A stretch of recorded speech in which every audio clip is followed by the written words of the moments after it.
The Arabian Desert. A vast ocean of drifting sands and scorched, sun-baked rocks. Beneath these endless dunes, oil. The lifeblood of our new mechanical century. For more than 400 years, the Ottoman Empire has ruled these lands, controlling all that's to be found here. But the Ottomans do not rule unopposed. Small bands of Bedouin rebels have united to overthrow the empire.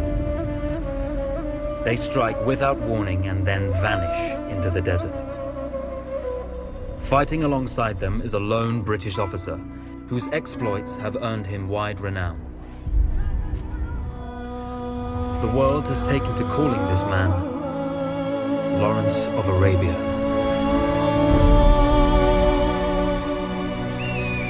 In the desert, you rely on good planning, but you also hope for a dash of luck. And luck was with us when we learned of a recently derailed Ottoman train carrying a most interesting piece of cargo.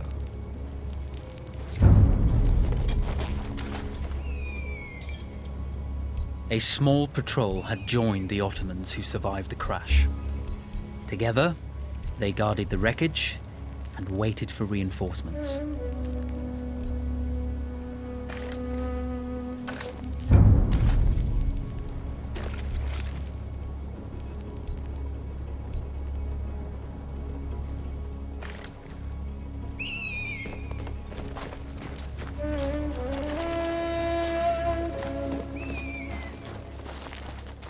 A lone fighter has just one advantage over a large enemy force.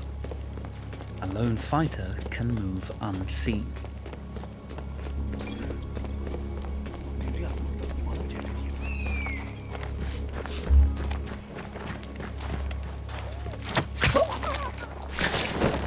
Though powerful and efficient, firearms would often attract attention. You had to be prepared for the Ottomans to respond in kind.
There's a world of difference between seeing something and having it in your own two hands.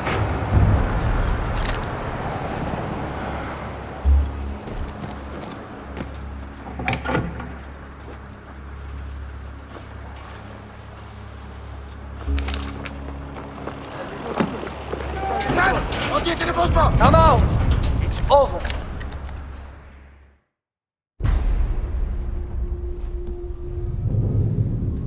Well, you did not think we would be fast enough to catch you here, did you? Lawrence of Arabia.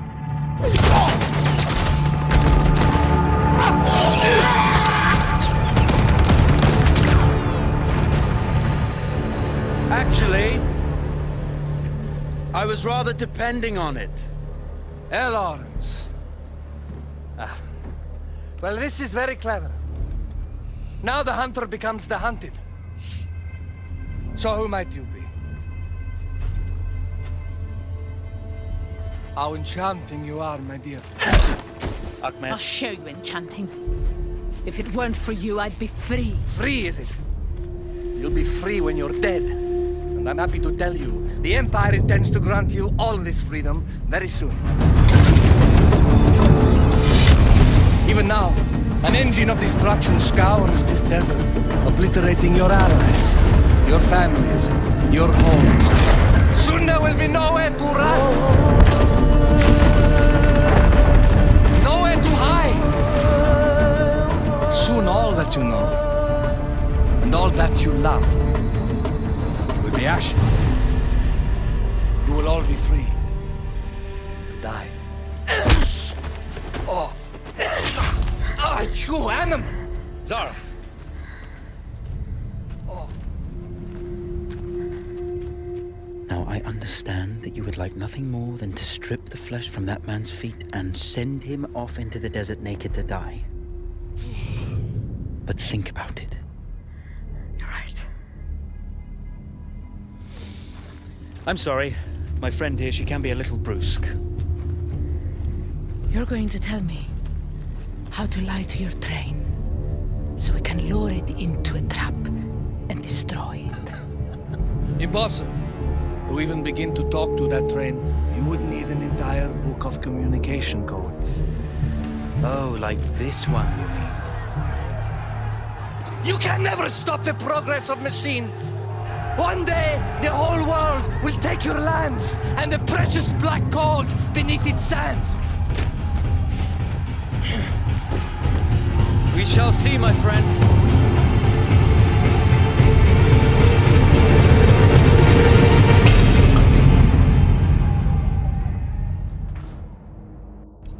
Of course, obtaining the codebook was not enough. To destroy this Iron Dragon, this Canavar, as the Ottomans had named it, we had to send it 3 encrypted messages telling it to stand down. There were Ottoman outposts scattered along the railroad tracks. The commanders there carried high-priority message capsules. We had to use those to send our orders. Infiltrating the village wouldn't be easy. A full detachment of Ottoman soldiers had occupied it. The Ottomans had chosen an isolated location for their desert outpost. It seemed lightly defended. It was also well stocked with arms and equipment. The ancient ruins were all that remained of a civilization now lost to time. The Ottoman Empire brought in the modern world with a host of armored vehicles and field guns. 3 commanders to eliminate, 3 personal message capsules to be stolen, and then sent with our false orders. How Zara tackled this dangerous and audacious mission was up to her.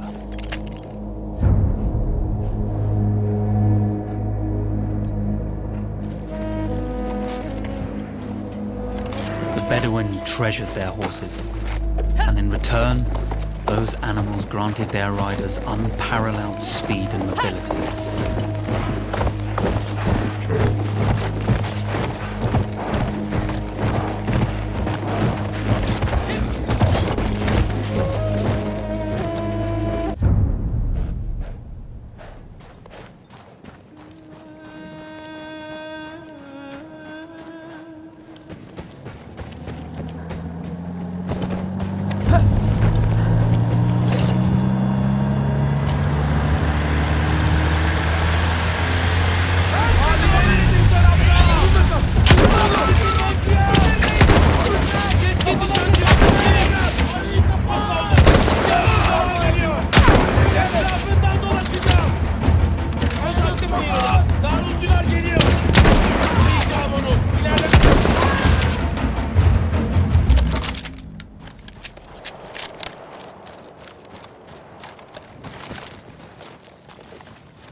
Ortaya çık. İpoğlu. Hemen teslim olursan işini çabuk bitireceğim. Çık dışarı.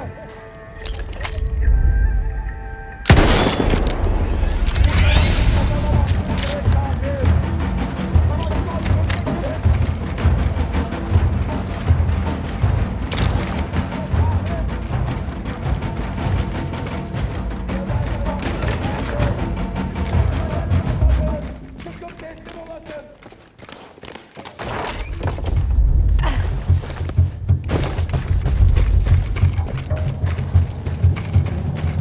Sıçtığımın sıç.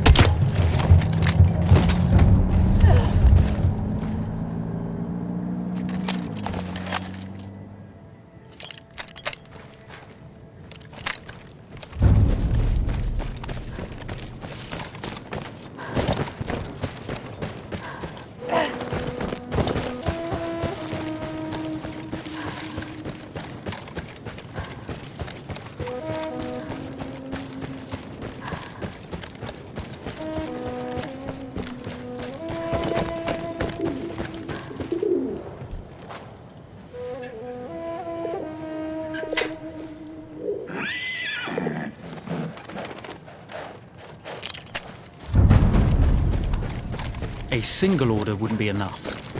Ottoman protocol required the message to be received in triplicate before the train would acknowledge it as genuine.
Dış emniyet hattına ilişkin emirleriniz nedir?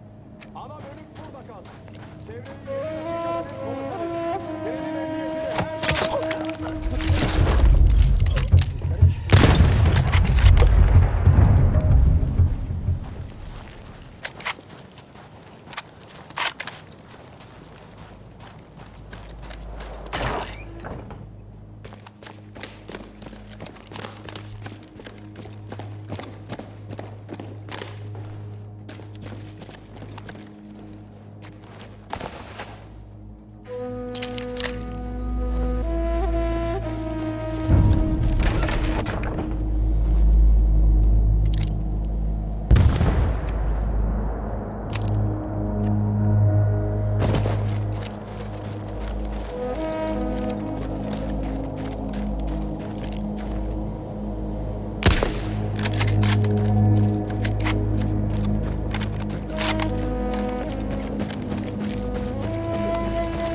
We were putting a great deal of trust in Zara's capabilities, but I had complete confidence that she would carry the day.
you see, the message had already been sent, my dear.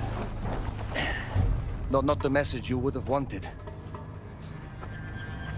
Lawrence was such a good host. It almost seemed rude to escape. I made sure to note the location of Lawrence's camp, of course. Which means the train knows too.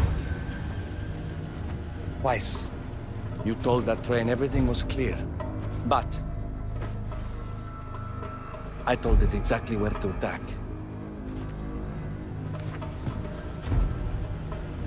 The beast has your scent, my dear. And it's coming to slaughter you and your little band of rebels. First, the firestorm from the cannon. Then, up close with the troops to slaughter any survivors.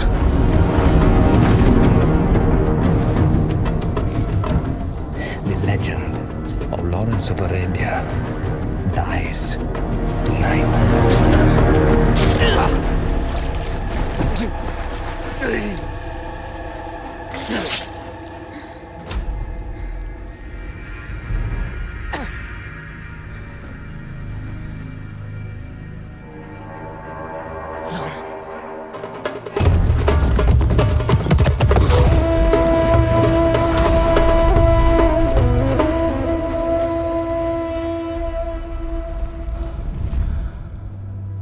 You slipped away just in time. Tilkitchi was a fool to think we'd ever stay after he escaped. The carnival won't stop hunting us. No, it won't. Let me think. The train's coming a long way. So it'll have to stop to take on water. That's where we strike. Agreed. I'll deal with any sentries, then rig explosives on the track. Yes, and I'll rally our fighters. When I blow the lines, the train will be trapped. So when you hear the blast, you need to attack them with everything you have. It's good. But you know that there's a chance the men may not come. You may set off those explosives and find you're out there all alone. You know that. I guess I won't know either way until I set it off.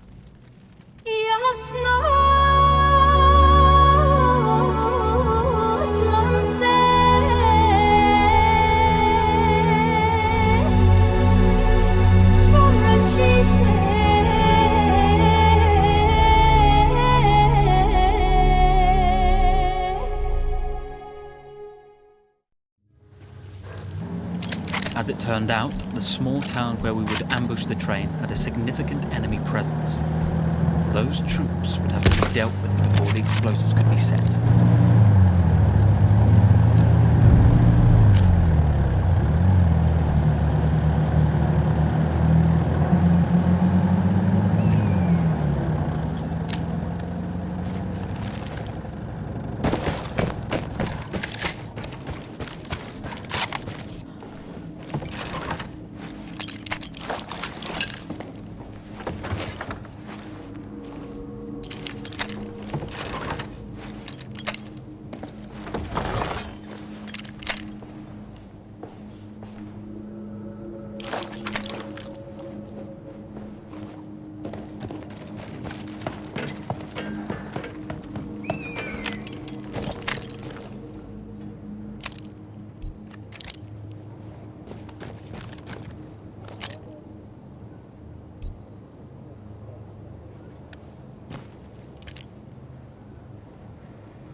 Siperin arkasını kolaçlarım.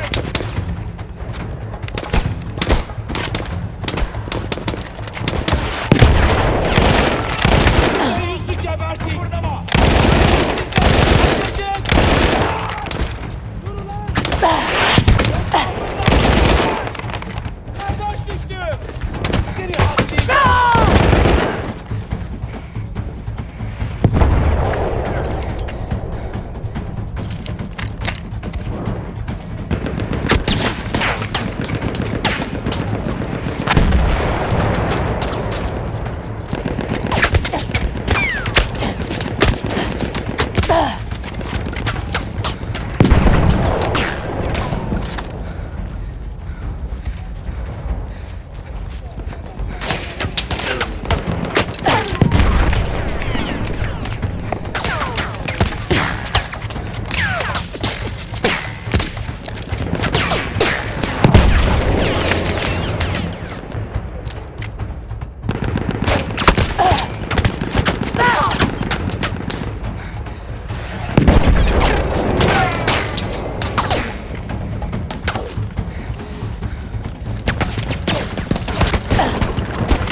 Kafalara ilerle.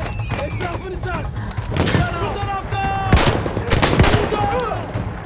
Önümde. Bizden biri vuruldu. Pes edersen merhamet gösterelim. Çık ortaya ulan it.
Once Zara secured the town, the trap could be set for the arriving train. Once Zara...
Vengeance can be a sweet or bitter brew. How did you find it, Zara?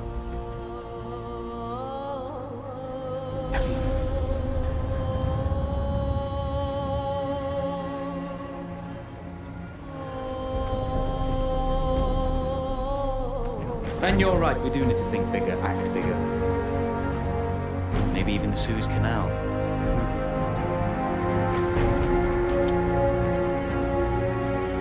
Tell me,